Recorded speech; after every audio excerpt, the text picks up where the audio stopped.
কটকের জানকীনাথ ভবন নিছক ইট কাঠ নয়, বাঙালির আবেগের এক দীর্ঘশ্বাস।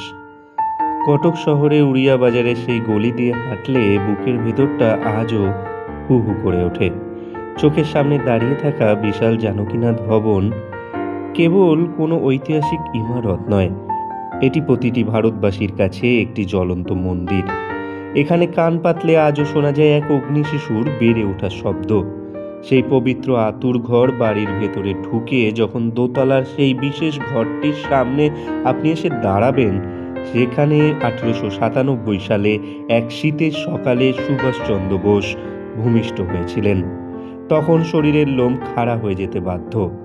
মনে হবে এই সেই মাটি, এই সেই বাতাস যা ভারতের মুক্তি সূর্যকে প্রথম স্পর্শ করেছিল। একটা অদ্ভুত নিস্তব্ধতা আছে সেই ঘরে। সেই নিস্তব্ধতা যেন চিৎকার করে বলে ওঠে, তোমরা কি জানো এই ঘর থেকেই একদিন বিপ্লবের দাবানল ছড়িয়ে পড়েছিল সারা বিশ্বে। স্মৃতির ধুলোমাখা অলিন্দ বাড়িটির বারান্দা দিয়ে হাঁটার সময় মনে হবে হয়তো এখনই পাশ দিয়ে দৌড়ে যাবে আমাদের কিশোর সুভাষ। এই সিঁড়ি, এই ছাদ, সবাই চেনে তাকে।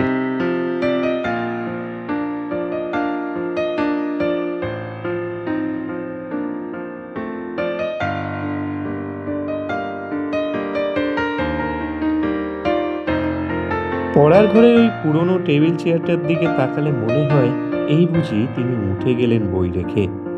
প্রধান শিক্ষক বেণীমাধব দাসের কথা শুনে যে কিশোরের মনে দেশপ্রেমের বীজ বোনা হয়েছিল, এই বাড়ির প্রতিটি ধূলিকণা সেই ইতিহাসের সাক্ষী।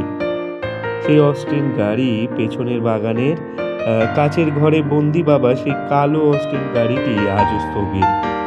কিন্তু আজ তার সামনে দাঁড়ালে মনে হয় এই চাকাগুলো কত ধন্য। একদিন যে পরাধীন ভারতের রাস্তায় এই গাড়িটি চেপে ঘুরেছেন আমাদের ভবিষ্যতের নেতাজি। আজ গাড়িটি নিশ্চল, কিন্তু তার গায়ের স্পর্শে লেগে আছে এক উত্তাল সময়ের ইতিহাস। হারিয়ে যাওয়ার বেদনা ও গর্ব। জানকীনাথ ভবনের প্রতিটি কোণ যেন এক একটা দীর্ঘশ্বাস। আমাদের নেতাজি এখান থেকেই একদিন বিশ্বজয়ের স্বপ্নে বেরিয়েছিলেন। ঘর ছেড়েছিলেন দেশমাতার পরাধীনতার শৃঙ্খল মোচনের জন্য। তিনি আর ফিরতে পারেননি তার এই প্রিয় ভিটেতে। কিন্তু সত্যি কি তিনি নেই?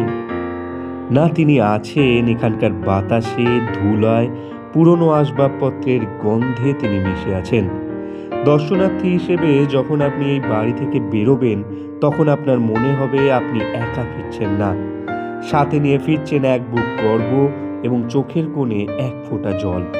মনে হবে এই বাড়ি কেবল নেতাজি সুভাষচন্দ্র বোসের নয়, এই বাড়ি আমাদের, আমাদের অসম্পূর্ণ স্বপ্নের, আমাদের আবেগের, আমাদের অস্তিত্বের। কটকের এই বাড়িটি কেবল উড়িষ্যার মানচিত্রে থাকা কোনো স্থান নয়, এটি বাঙালিদের কলিজার এক টুকরো। এখানে এসে মাথা নত করা মানে কোনো ব্যক্তির কাছে মাথা নত করা নয়, বরং সেই মহান ত্যাগের কাছে মাথা নত করা, যা আমাদের শিখিয়েছে, তোমরা আমাকে রক্ত দাও, আমি তোমাদের স্বাধীনতা দেব।